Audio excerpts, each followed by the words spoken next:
welcome to Lisa's Mom and My Dad Listens to This. I'm Juliet, the daughter. And I'm Kevin, the dad. And this week we're talking about the Byrds' greatest hits. Yay! So, Dad, what do we need to know to get this horror show on the road? Oh, wow. I'm going to try and do the biography as fast as I can because I am interested in your thoughts.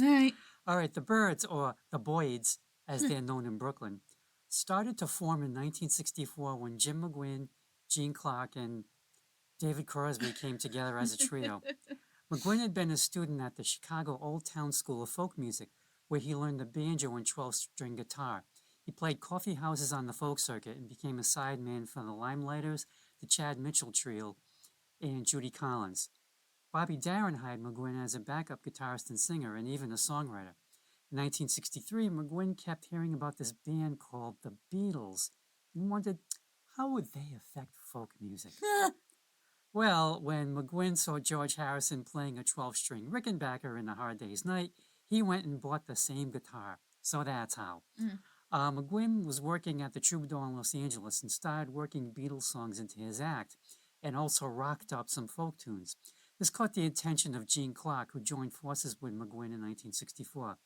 Gene had learned to play guitar and harmonica from his father. He started writing songs at 11 years old and formed the local band Joe Myers and the Sharks. He also got into folk music. He was in the regional band The Surf Riders, based in Kansas City, and while playing with them, was discovered by the New Christie Minstrels. He cut 2 albums with the Christies. Then he heard the Beatles, quit the Minstrels, moved to L.A., and teamed up with McGuinn. As for Crosby, he was in the Les Baxter's Balladeers. That's a hell of a name. Which was a conservative folk group. Okay. Go figure. Yeah. Oh, that's weird. I thought all folkies were liberal, but I guess not. Anyway, he introduced himself to Clark and McGuinn, who were performing as a duo at the Troubadour. He started harmonizing with them, and now they were called a trio called the Jet Set. Crosby knew Jim Dixon, who had access to World Pacific Studios, and he was recording demos of Crosby at the time, the poor guy. Anyway, during rehearsals, the trio developed their folk rock sound. Michael Clark was added to the Jet Set in 1964 as the drum. He was hired because of his resemblance to Rolling Stones guitarist Brian Jones. At the time, Michael Clark didn't have his own drums. He played on a makeshift kit made of cardboard boxes and a tambourine. But he did have his own drumsticks, though. They did get a one-off single deal from Elektra Records. McGuinn, Clark, and Crosby played on it, along with session musicians Ray Pullman on bass and the great Earl Palmer on drums. Please Let Me Love You, backed with Don't Be Long, failed to chart. Also, due to the British invasion, the group was billed as the Beefeaters, because that sounded British. Okay. Those are like those guards that wear like the big hats and they have the spikes. Yeah, those are called Beefeaters. Okay. And they also have a gin. In August 64, Jim Dixon got his hands on an acetate of an unreleased Bob Dylan song, Mr. Tambourine Man. Okay. The band was unimpressed, but they worked on it, changed the time signature from 2/4 to 4/4, and Jim Dixon even got Bob to come in and hear it, and Bob was actually impressed. Quoth Bob, "Wow, man, you can dance to that." I guess that's a seal of approval. I guess. Michael Clark eventually got a real drum kit, and Gene Clark got a Gretsch guitar, commandeered by Crosby, resulting in Gene switching to tambourine. Yes. Jim Dixon recruited mandolin player Chris Hillman to play bass. Meanwhile, Dixon was also using his connections at Columbia Records, and along with a recommendation from Miles Davis, of all people, the Jet Set got a contract. They changed their name to the Byrds, the misspelling echoing that of the Beatles. Okay. And then eventually, somewhere down the road, the Monkees would do the same capitalize thing. on that misspelling. Anyway, they went into the studio to record Mr. Tambourine Man, but producer Terry Melcher, Doris Day's son, felt the band hadn't quite gelled. So McGuinn was the only member to play on it, along with members of the Wrecking Crew. That's Hal Blaine on the drums. Cool. By the time it came to record their debut album, the band had gelled and played on all the other songs. They also began a residency at Cero's Le Disc nightclub, where they honed their chops. They eventually became a must-see band. Mr. Tambourine Man came out as a single in April 65, and it's looked on as the first folk rock hit. Mhm. It went to number 1 and stayed there for 3 weeks. Hmm. The album of the same title went to number 6 on Billboard's 200 Albums chart and number 7 on the UK Albums chart, thus establishing them internationally and, believe it or not, becoming the first American band to challenge the dominance of the Beatles and the British invasion. Gross. When Why'd it have to be them? Why couldn't it be someone else? Now, when they toured England in 65, they were overhyped as America's answer to the Beatles, which, No. of No. course, it was No. impossible for the Byrds to live up to. Yep. Poor sound, ragged musicianship, and a lack of stage presence, along with smoking a lot of the hippie lettuce before going on stage, didn't help. What a beautiful combination. Their second single was also a Dylan tune, All I Really Want to Do, which had to compete with Cher's version. Guess which version won? Shares? Yeah, the Boyds went to number 40, while Cher went to number 15. Interesting. A third Dylan song was going to be their third single, but they recorded Turn, Turn, Turn instead, and that became their second number 1. With the second album of the same name, the Byrds were now being compared to the Beatles, the Rolling Stones, and the Beach Boys. No, just no. No, There was- absolutely not. No. there- No. I can't say it enough. No. Can I get through the Yes, sorry. biographical information before you spew? Go ahead.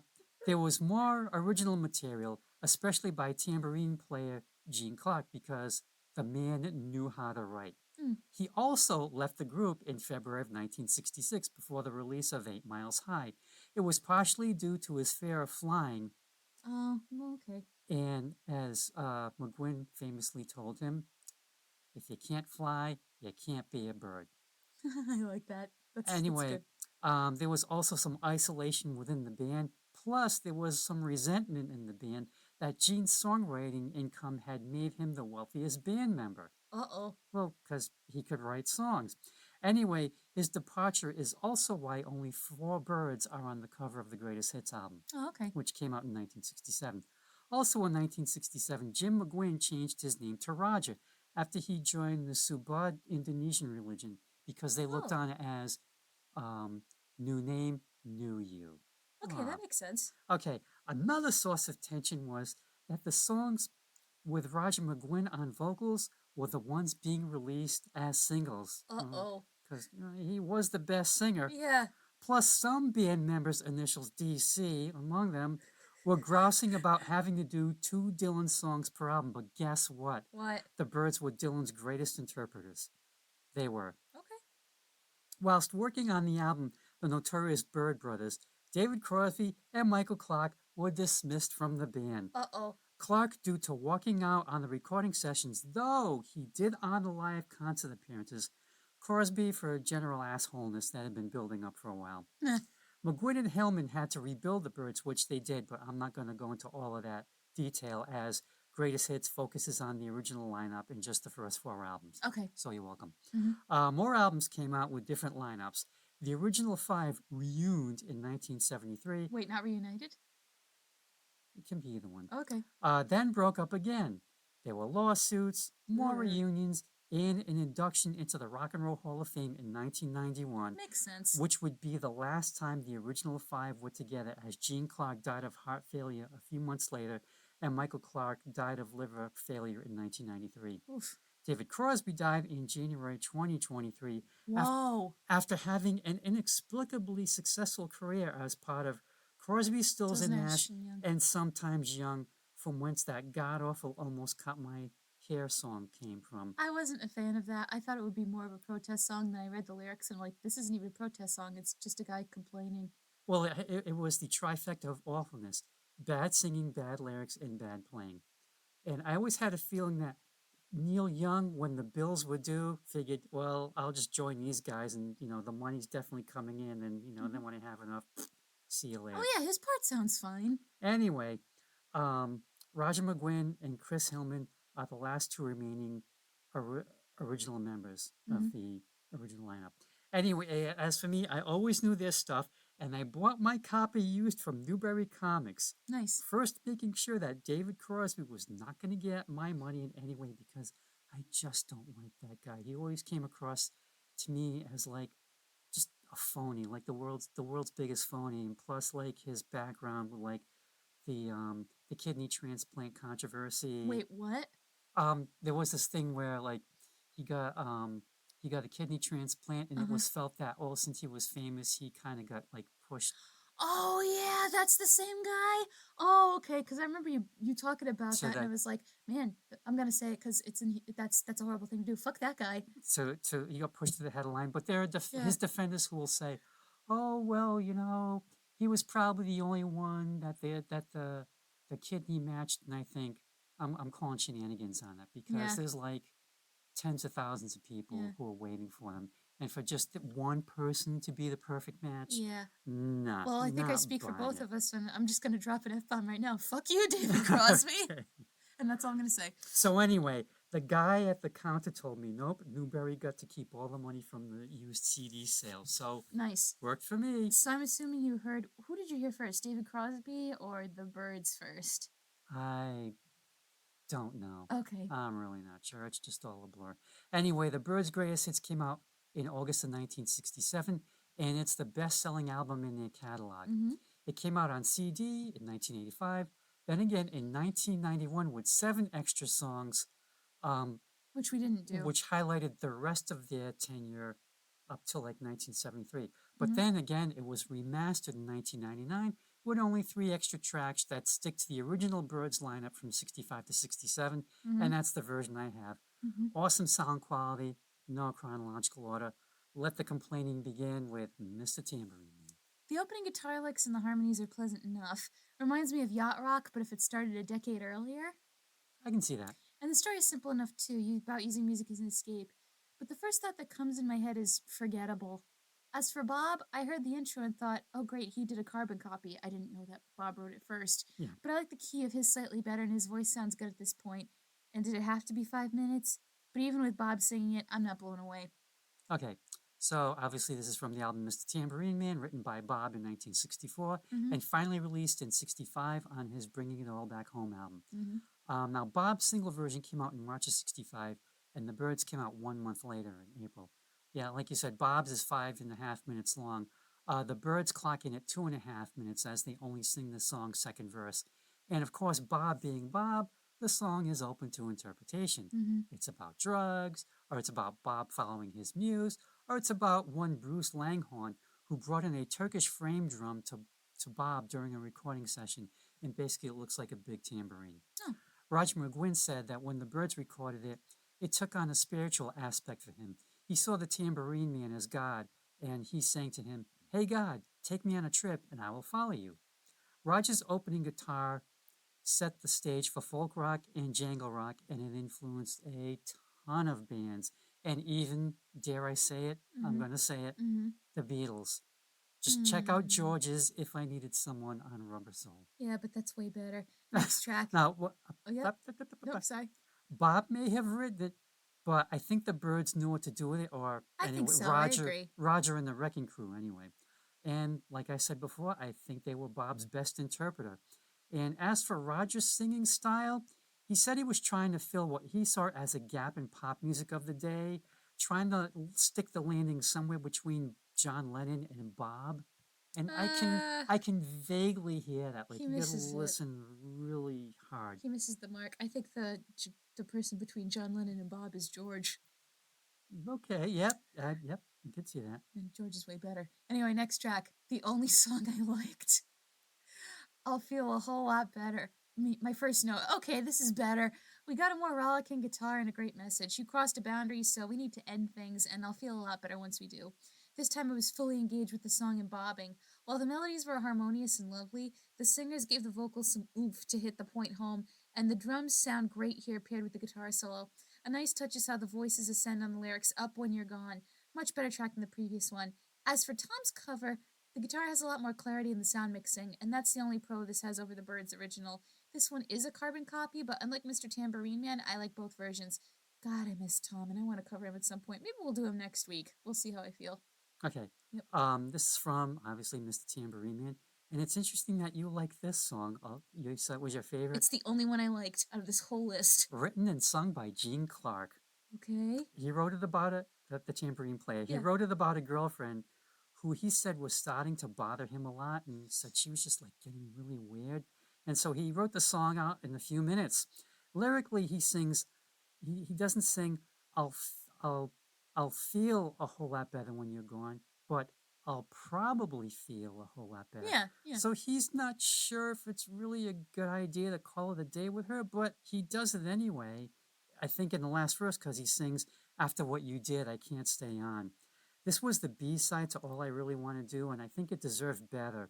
The song is really driving and rocking, and it's going on to be a rock standard. So obviously, it's been covered a lot. And like I sent you Tom Petty's version, which I think he did the best cover, I and it's on agree. his solo Full Moon Fever album. And I should have sent you, oh God, I'm blanking on the song. American Girl, his Oh, song. by Tom? It's by Tom. Yeah. It's like a bird song. Okay. And I should have sent you that so you could compare. Well, if we do Tom next time, we'll get to that, I think. Next track, The Bells of, is it Rimney or Rhymney? There's a story behind that. Call it Rimney for now. Okay. So this was originally done by Pete Seeger, and I'm surprised you didn't send me his version to listen to. Reading that it's based on a Welsh song makes a lot of sense because there's an English song about the bells of Shoreditch, which I heard on the Deep Dracula TV series. But the bells of Rimney, it's about a horrible mining accident and how the workers lost their strike. So you could look at this song as a prayer, but in my opinion, the Byrds sound too checked out with their singing and need more emotional investment. So I'd be curious to hear Pete's rendition since he was a good orator with his songs. Watch his performance of Where Have All the Flowers Gone and the Smothers Brothers and see what I mean. So why didn't you send me Pete's version, Dad? It just never crossed my mind. Oh. Sorry. Okay. Anyway, this is from Mr. Tambourine Man. It was written by Welsh poet Idris Davies, and like you said, music by Pete Seeger. And Pete had recorded it in 1957. And Roger McGuinn brought it to the Byrds after working on Judy Collins' third album, in which she did her own version. The Byrds version wasn't released as a single, but it's the most famous cover. The poem was based on the 1744 nursery rhyme Oranges and Lemons, as in oranges and lemons say the bells of St. Clemens, and that's where you get the Shoreditch one. Yeah. Now, in the case of the bells of Rimney, it's Welsh churches as opposed to London or Right. British churches. Yeah. And like you said, it also tells the story of a miners' strike. And fun fact, both Pete Seeger and the Byrds and probably everyone else mispronounced Rimney. It should be Rumney Rumney. in Okay. Welsh. Even though it's spelled Rimney, it's Oh. pronounced Rumney. Well, Welsh pronunciation is very interesting. It is tough. There's been a lot of covers, and Bob, along with the band, recorded their version of in 1967, but it didn't get released until 2014 on this series of called the Bootleg series. Just like Columbia Records went through their tapes or Bob's Closet over there and just started like releasing all the stuff that had been bootlegged over the decades and just made it official. I think this song's okay. It's not my favorite. I think it's more folk than rock, and yeah, they do seem a little kind of laid back. Next track, Turn, Turn, Turn. This is based on the Bible verse from, is it Ecclesiastes or Yep. Ecclesiastes? Okay, Ecclesiastes, which I had to sing in choir. It definitely, yeah, in high school. It definitely feels like they're using this as a protest song, as if to say, everything has to have a natural end, including war, so we could take comfort in that even as we're outraged all the blood being spilled. It sounds like a Simon Garfunkel knockoff, though, with the harmonies on Turn, Turn, Turn. I could see that duo covering this and doing really well. Yeah, this is from the album of the same name. It was adapted by Pete Seeger from Ecclesiastes chapter 3, verses 1 to 8 in the Old Testament. You didn't send me that version either. Just never crossed my mind. Okay. Sorry. It's okay. Allegedly, it took the Byrds 78 takes over 5 days to get the master recording Oh made. my God, why? I guess they wanted to get it right. Okay. But it paid off as it went to number 1. And the line about a time for peace, I swear it's not too late. Yep, Vietnam was escalating and turn, turn, turn, hit a nerve with the public. And there's a ton of versions out there. Oh, I bet. But I think the Byrds one is untouchable. And it also got inducted into the Grammy Hall of Fame in 2001. And I'm still not sure what that is. And it was also used in The Simpsons episode 3 Men in a Comic Book as part of a Wonder Years parody when it suggested that Bart should get a part-time job. What? Me? Get a job? Anyway, his Turn, Turn, Turn is the only song on the Byrds' greatest hits that is in mono. I have absolutely no idea why. Maybe they just specifically recorded in mono, Or maybe that was the single version that was used. I don't know. If anyone out there knows, Let us know. Yeah. thank you. Next track, All I Really Want to Do. Let's finish this out. My first thought after listening to this song in its entirety was, oh, this is just I Can't Explain by The Who, but not as good. Because think about it, he doesn't want to crucify them, but he says at the end of the day all he wants to do is be their friend. But is that really all he wants to do? It feels like he was forced to explain how he felt, and he came up with a rather inadequate term for this person. Definitely feels like there's stronger feelings there than friendship. Whereas, at least when the Who said they couldn't explain, you understood why, because of how these emotions were making him feel and being kind of scared of them and being very in his own head and his own body that he can't verbalize it. So go listen to the Who instead. As for Cher's cover, I quite like the sound of it. I never listened to any of her recordings when she was young, and in my opinion, she sounds a bit like Joan Baez at that age. You hear it. Okay. It's pleasant enough, but it gets kind of repetitive, and you wait for that version to end. Okay, this is from Mr. Tambourine Man, written by Bob, and it's the opening track for his 1964 album, Another Side of Bob Dylan. And Fine, Casey Kasem. It sounded like that. I don't know why. And it was another side of Bob as he was starting to move away from topical songwriting to more personal songwriting. He's singing to someone, presumably a woman, about the things he doesn't want to do. Yeah, Doesn't want to compete with her, be with her, cheat with her, mistreat with her, smell her feet with her, or whatever. All he really wants to do is be friends with her. Sure, pal. That's Bob. But it's interesting because, like, a lot of, like, love songs or whatever, it's always, I want to do this, I want to do that, where he's going the opposite way. And yeah, she recorded a version, and it came out in 65. She had heard the Byrds perform it at Ciro's in March, and it made it to number 15, and yes, I sat and listened to the whole thing. The Byrds version came out in June of 65, and it was their second single, and it only made it to number 40, while Cher got number 15. Bob was not happy. According to Roger McGuinn, Dylan came up to him and said, "They beat you, man." And he lost his faith. Wait, what did he say? "They beat you, man." Oh. That was my lousy Bob imitation. Okay. And he lost his faith in McGuinn. Bob was shattered. But by what? The Byrds cover? That it wasn't a big hit. Oh. The money was coming in, but not as much as, Mr. Tambourine Man. Anyway, to quote Roger McGuinn, there we were, the defenders and protectors of his music, and we let Sonny and Cher get away with it. As for me, I blame the record buying public because it seemed like they experienced a nationwide brain fart. And I think the Byrds came out with the best version, and yes, even better than Bob's, which is sacrilege, but come and get me. Well, we'll get to that with the next song, Chimes of Freedom. At first I thought, I wish I could listen to Bob singing this, but then I think that as I listened to the words of the chorus, the beauty of the song started to hit me. And their harmonies work really well for it, as they remember the warriors, the refugees, the lovers, people with mental health struggles. It's a very loving way to tell someone that you see them in their struggles and you feel for them. And when the chimes ring for freedom, you'll think of them. I was very moved by the end of it. As for Bob's version, he was slurring his words a bit, and I get that's how he performs, but still I thought, 7 minutes of this? Oh boy. I get that he's important to music and his lyrics are very poignant and he's a brilliant songwriter and easily one of the greatest ever on this earth, yada yada yada, blah blah blah, but that doesn't mean he's my cup of tea. I prefer the Byrds version. Apologies to Bob fans. Well, Tweeter and the Monkey Man makes up for all that. Agreed, yeah. Okay. Anyway, this is from Mr. Tambourine Man, and yes, Bob again, and also from another side of Bob Dylan. And Bob and a friend are in shelter from a storm, and thoughts are going through Bob's head as he watches the storm. He equates the lightning as chimes of freedom flashing. Interesting metaphor. The chimes ring out for the searching ones, the lonesome-hearted lovers, the aching ones who cannot be nursed. Quote, "For the countless confused, accused, misused, strung out ones and worse, and every hung-up person in the universe." He's really feeling it. The Byrds version wasn't released as a single, but it went on to be a staple at their concerts.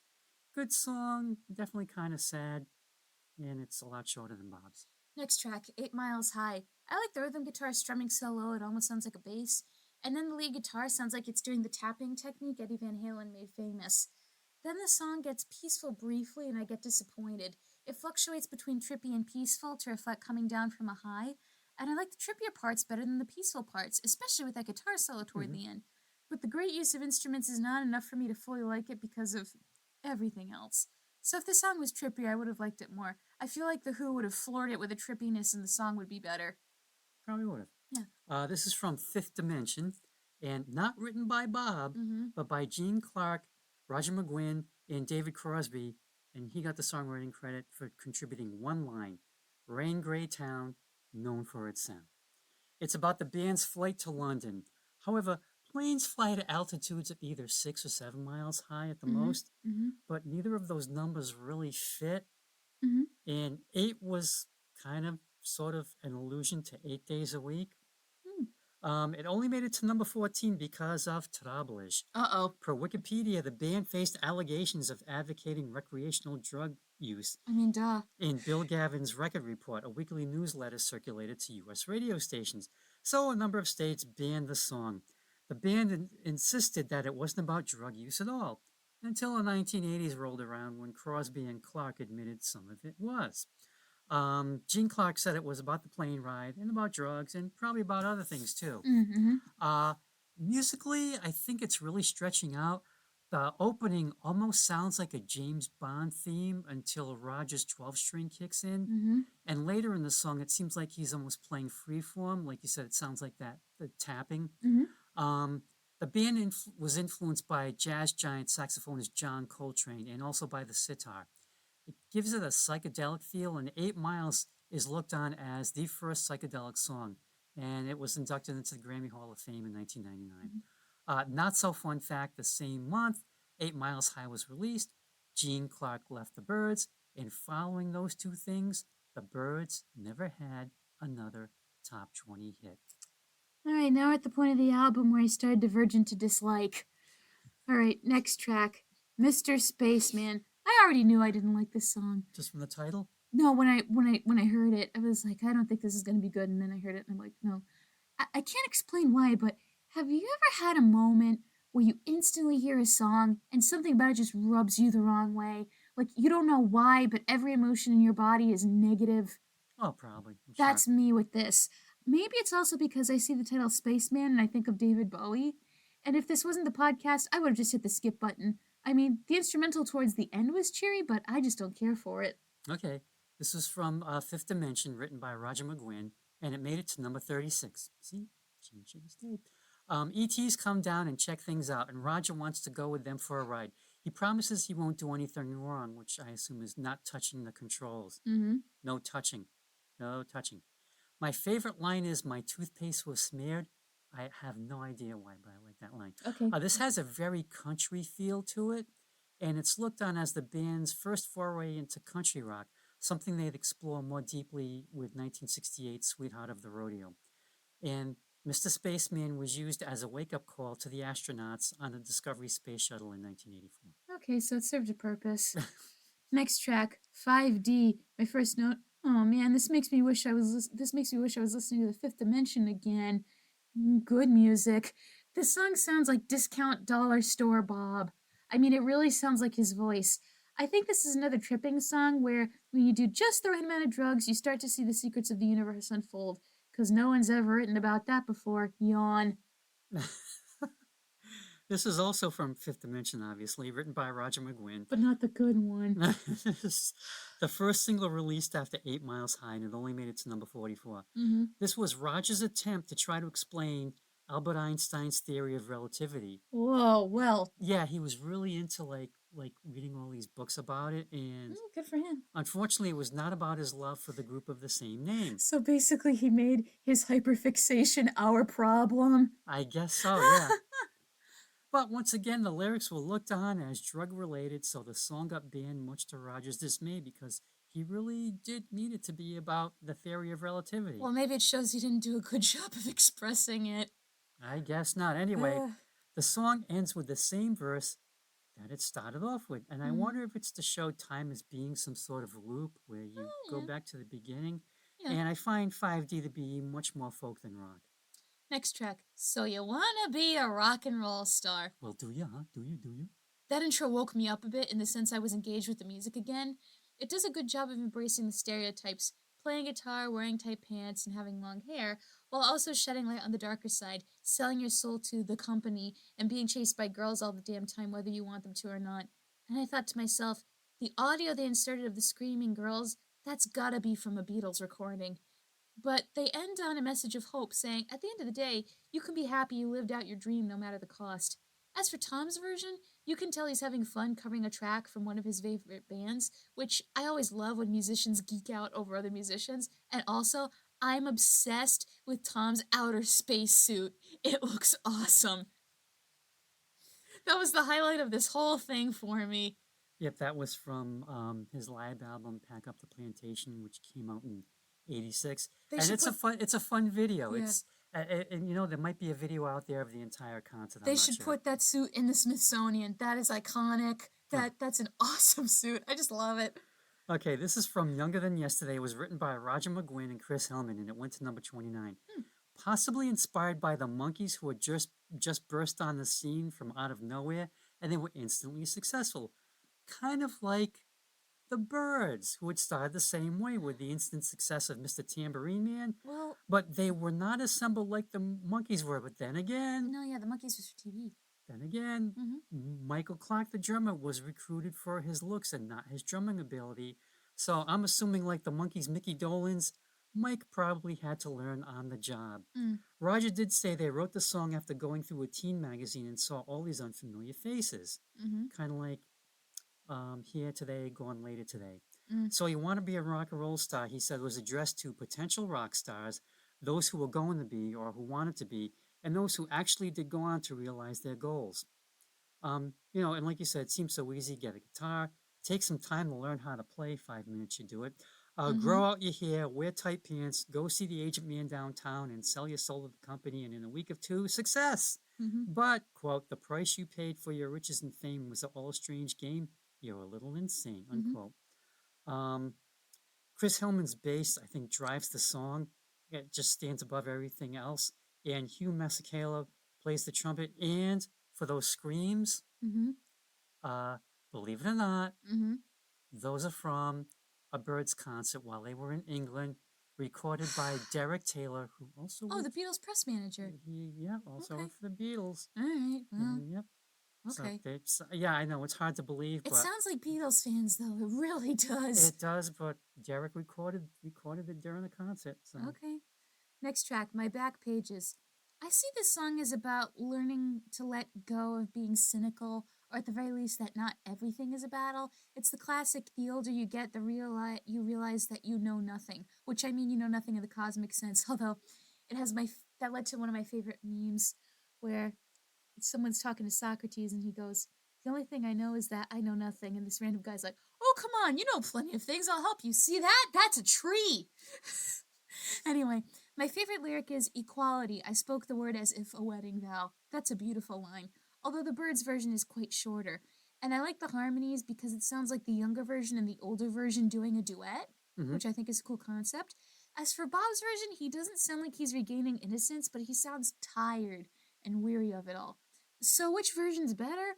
In this case, it's the one that resonates with you emotionally. I personally prefer the Byrds, but even then I still think the song is just okay. Yep, this was also from Younger Than Yesterday, written by Bob, also from another side of Bob Dylan.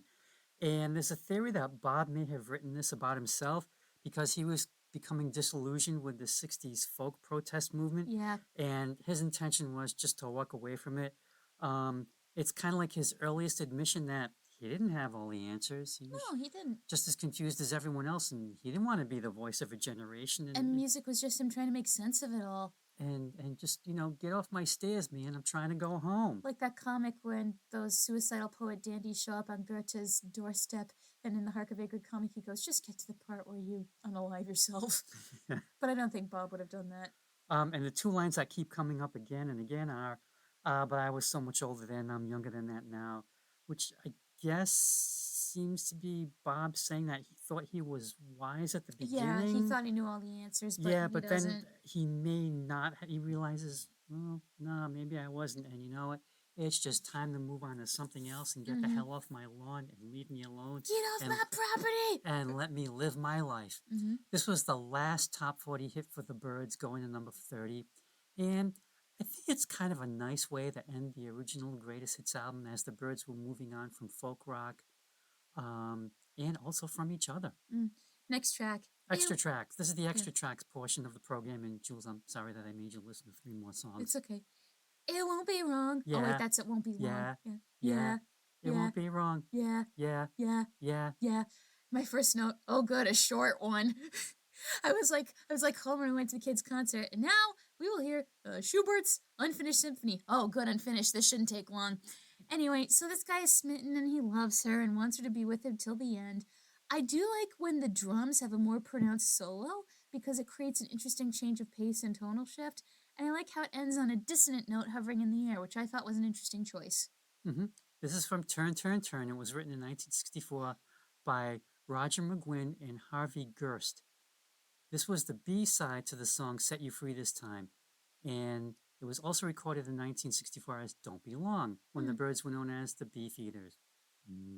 Beef. Lyrically, it's straight ahead. It just comes down to please let me love you and it won't be wrong. Yeah. Musically, it's pretty much standard rock, but yeah, they do work in a shuffle beat each time with that line, let me love you and then you'll see, come to me, which I think it's an interesting change up. It just makes me sit up each time. I don't know why they did it, but it works. Next track, Set You Free This Time. Another song where I can tell from the opening I'm not going to like it. Hearing this guy, okay, was this David singing? No, this is Gene Clark again. He wrote it and sang it. Oh, okay. Well, hearing this guy sing solo without any other singers harmonizing also threw me off. And Gene, I'm sorry, you seem like a nice dude. At least you didn't cut the kidney line. But your voice by itself bothers me. Another breakup song about how the woman who mistreated him came crawling back, but I just wanted to shut the hell up. Yeah, this is also from Turn, Turn, Turn, and it only made it to number 79. And I kind of look at it as like, yeah, she made a fool of him because she knew she could, but now she shows up at Gene's door asking him to please be kind, and he actually seems to be. It's not like he's holding a grudge, I think. Also, the song has a lot of words crammed to each line, kind of like Bob does. Yeah. And musically, it seems to border on country music, especially when that harmonica comes in at the end. And yeah, Gene's vocal is definitely out in front on this one. But it doesn't sound good. Whoever mixed that, you did an awful job. I just don't like it. As opposed to Feel a Whole Lot Better. I feel a whole lot worse. Oh, sorry. Yeah, and it's kind of like the playing is subdued. It's kind of like in the background, and it could just have come down to the producer. Final track, Have You Seen Her Face? Okay, I've got nothing to say about this song except the following. Oh, so this is something, but not as good.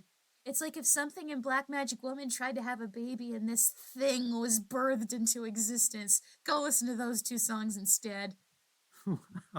Yep. Even though this song came first before all those other songs. I don't care. I know, wow.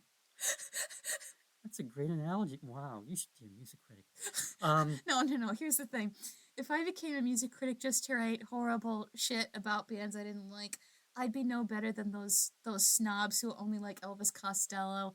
And it would be one of those things where it's like, listen, I'm not a musician, so I'm not the one who should be criticizing. It should be the fellow musicians who should be the music critics. No, I could be a theater critic or a scriptwriting critic, but this is just me sharing my opinions for fun. We're not legit music critics. We're just 2 family members in a basement somewhere in Rhode Island expressing our opinions about certain music, and you can take it with a grain of salt or leave it, but we're just doing this for fun. End of rant. Hey, everyone has an opinion. Yeah. Okay, so this is from Younger Than Yesterday, and it was written and sung by Chris Hillman, who had never sang lead before. And Younger Than Yesterday was Hillman's kind of like coming out party, as he wrote 4 of the album's 10 songs, and also got a co-writing credit with Roger McGuinn for You So You Want to Be a Rock and Roll Star. Gene Clark was out of the band, so Chris Hillman really stepped up on this album. And Have You Seen Her Face only went to number 74. And lyrically, it's like, once you've seen her face, you'll be under her spell, and, good luck with that. And me, I like this song a lot. I think it's a great song, and it should have been a bigger hit. But that's just me. Next track. Oh no, no, not next track. That's it. No That's it. more. I was just expecting this to just. This is the song that never ends. These are the birds that never end. Someone shoot the birds out of the sky. No, no, no. We do not advocate for violence on this show. All right. Overall, the Byrds are disappointing. I only liked the second song. That was it. And for the rest, I was completely bored. I am never going to get the minutes I spent listening to this album back. We were doing fine until the last 8 songs, and from that point on, I couldn't wait for it to be over. So, if you love Bob Dylan, listen to the Byrds. Other than that, feel free to skip. Okay. Yeah. I'm kind of coming from the opposite end. Which I never thought you would do because I know how much you hate David Crosby. I know, but he's like somewhere in the background. He's not prominent. Okay. Could be anyone. That's what it is. Could be anyone. Mm-hmm. Like the stuff that he wrote, yeah, like just didn't go anywhere. There was one song that he wrote called Lady Friend, which just totally tanked. He blamed it on the producer. Sure, thinking, David. No, just go look in the mirror. Enjoy that kidney you stole from somebody else. Anyway, overall, I think the Byrds' greatest hits is a solid collection. And okay. I mean, in terms of a collection of their stuff, then sure. I really like it. And okay. It may be all the Byrds that you need. That's certainly all the Byrds I need. It is for me anyway. And I don't mean that disparagingly like my daughter does. Yeah. I really like this set. It took me a while to come around to the 3 extra tracks because it's like, well, they weren't really picked, but I think what they were trying to do was include as many of the singles that were released in that time period as possible. All right, as always, thank you for listening to the latest song, and my dad listens to this. Thanks for listening to our Saturday edition of the show. Like, comment, subscribe, and all that jazz, because the more you interact with the video, the greater chance we have of appearing on the YouTube homepage. If you follow me on social media, I post the episodes there. If you're friends with my dad, tell him what you want to listen to, and he can send you an email with the episode right to your inbox. As always, thank you for listening to Laces Don't. My dad listens to this. This was one of the few times where we actually did have an album to nitpick and gripe about, but we'll be back next time with another album to nitpick and gripe about. Dad, anything you want to say before we sign off? I think you may agree with me when I say this episode was for the Byrds.